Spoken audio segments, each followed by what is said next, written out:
Hey everyone, how's it going, and welcome back to ROBOTBOY. And in this video, you know the drill by now, we're going to be taking a look at more things people say about No Man's Sky leading into 2019. Now, the last video I did on this the other week did really well. You guys seem to really appreciate me reading the feedback again, and I'm glad this series is coming back, so I just thought, why not? Let's go straight into making the second episode, and yeah, let's just get straight into it. If you don't know what the series is, basically I go through and read your comments from previous videos and respond to them, and it's just a chance to share ideas and speculate on what could happen in the future for No Man's Sky, which is always really fun. So let's get straight into it. Yonk says, I want really dark caves. Ooh, mysterious. Yeah, so, I mean, at the moment, caves are a very complex system. The fact that they even exist in No Man's Sky in the way that they do in a procedural universe is pretty insane. The technical achievement that Sean Murray and the team managed to create with this, the ability to develop cave systems that work and interconnect all underneath a planetary terrain system is insane. Now, I think basically what you're implying here is that maybe the deeper you go, the darker it gets. You really do need your torch, your flashlight, otherwise you can't see at all. And maybe the deeper you go, the more chance that you'll find something mysterious or rare or legendary, etc. There are options to dig and mine for rarer resources and items in the game, but yeah, maybe something like really insanely deep dark caves would be really good, and you've got to maybe set beacons in order to track where you're going, like a trail of breadcrumbs, otherwise you will get lost. That's how deep and dark they are.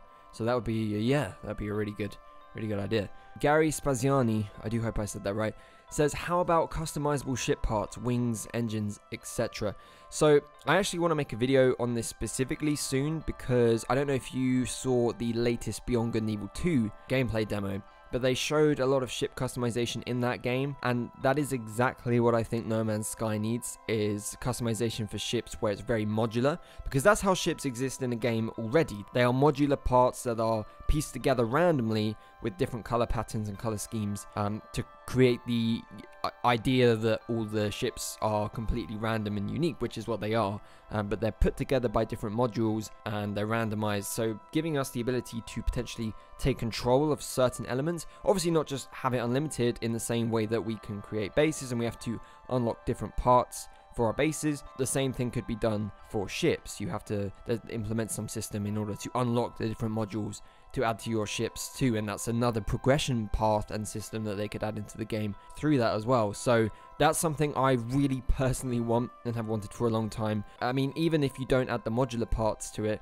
just purely cosmetics, changing the colors, because there are so many ships I found over the years where I absolutely love the design and the style, but the colors just don't work. They look weird and they don't match my general aesthetic of what I want to go for. I can customize my exosuit now to look a certain color, and you can customize the exocraft, but you can't customize your ship.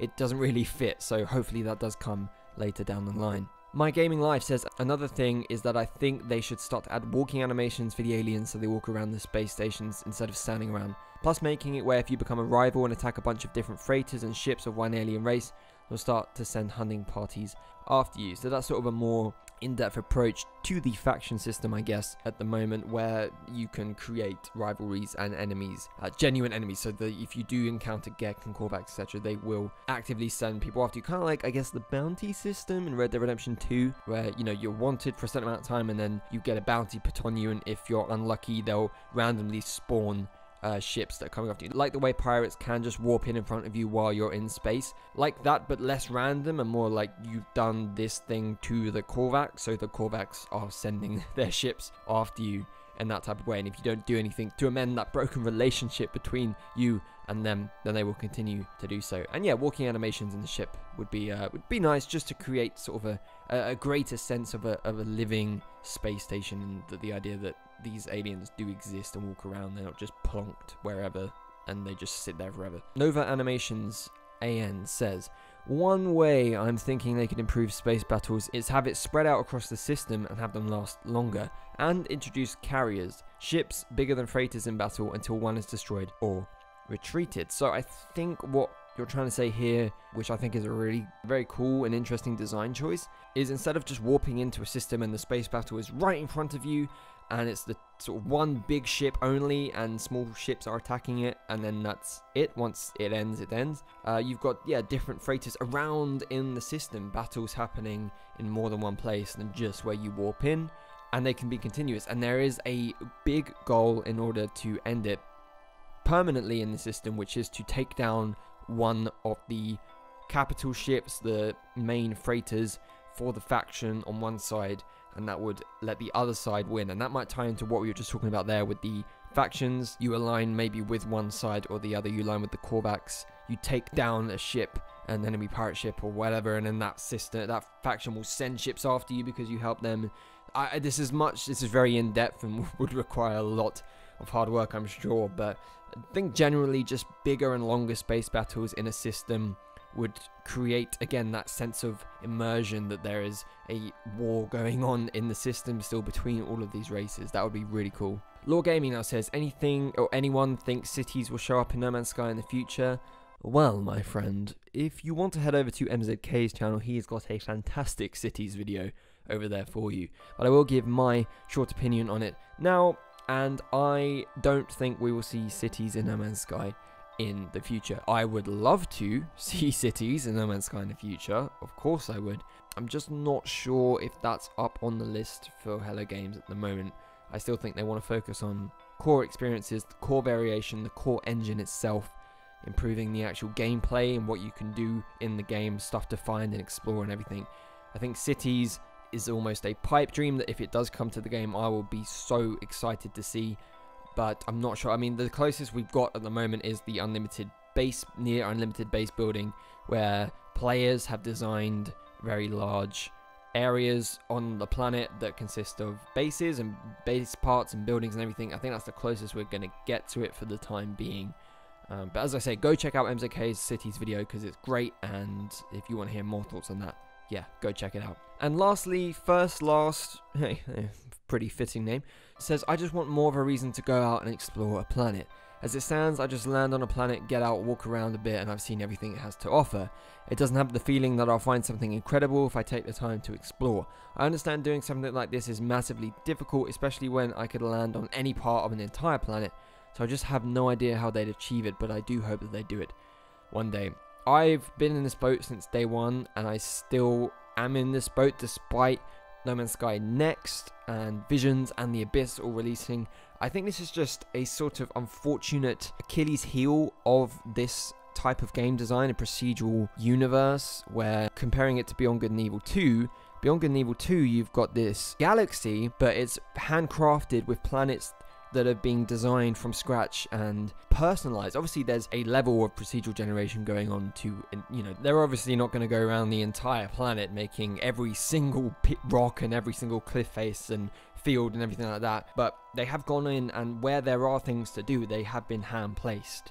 So pretty much, you know, the main areas have been designed by hand. That is something that No Man's Sky just can't do. Just by nature of design, that's the way the universe is, and I completely understand where you're coming from. I do get this sometimes. I play the update for a bit and I'm like, oh wow, you see a couple new things, and then it does just kind of tank, and you go, you know, I have seen this before, and so I unfortunately suffer from the feeling of, after a while playing, I land on a planet and I get that exact feeling. I just kind of go, well, everything I can see is pretty much everything that will be on the planet. There is no reason for me to go any further to find anything new. Nothing that I haven't seen in this area will appear if I go to the other side of the planet, really. So if there is a way to increase that variation, that would be great. The main way to do that obviously is having different biomes on a planet, but that's something I don't think will happen. So as I say, it's just by nature of design. Some people love it, just the way it's designed. I personally am in the same boat, and exactly the same thing as you're saying. What can they do? I don't really know how they can do it, unless they switch the design of the game to something like Beyond Good and Evil, but again, that's just not the design of the game. So I'm just going around in circles with this comment because, yeah. Anyway, we're going to wrap that up for today, guys. Thank you so much for watching. Please leave a like on the video if you enjoyed it, and do subscribe to join me on this journey. And do leave your thoughts and ideas in the comments below. I want to hear what you think about No Man's Sky at the moment. What do you want to see in 2019 as well? What are your sort of top 3 ideas and concepts or implementations you want to see added to No Man's Sky in 2019. Let me know. I really want to hear what you're all saying, because 2.5 years later, everyone's still coming up with crazy ideas, and Hello Games are listening and adding in all these ideas still. So this is a very much an evolving game to this day, and I can't wait to see what happens in the future. So thank you for watching, and I'll see you in the next video.